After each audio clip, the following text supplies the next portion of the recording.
ગર્ભાવસ્થા દરમિયાન શરીર જેટલું બદલાય છે એટલું જ મન પણ. નાના તણાવથી શરૂ થતી ચિંતા ક્યારેક મોટો પ્રભાવ પાડી શકે છે, પણ યોગ્ય માર્ગદર્શન અને થોડી શાંતિની પળો બનાવી શકે છે મોટો ફેરફાર.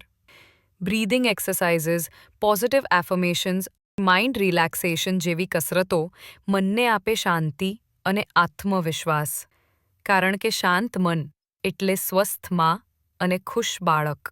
આવો જાણીએ આગળની કડીમાં ચોથું કાળજીનું પગલું. ફોલો કરો દેવ હોસ્પિટલ અને સેવન્થ સેન્સ હોસ્પિટલ, જ્યાં દરેક મા માટે છે ખાસ માર્ગદર્શન અને સંભાળ. હમણાં જ ફોલો બટન પર ક્લિક કરો અને અમને ફોલો કરો. કોન્ટેક્ટ બટન પર ક્લિક કરો અને તરત જ અમારો કોન્ટેક્ટ કરો. કોલ બટન પર ક્લિક કરો અને સીધો કોલ કરો. વોટ્સએપ બટન પર ક્લિક કરો અને અમારા સાથે ડાયરેક્ટ ચેટ શરૂ કરો.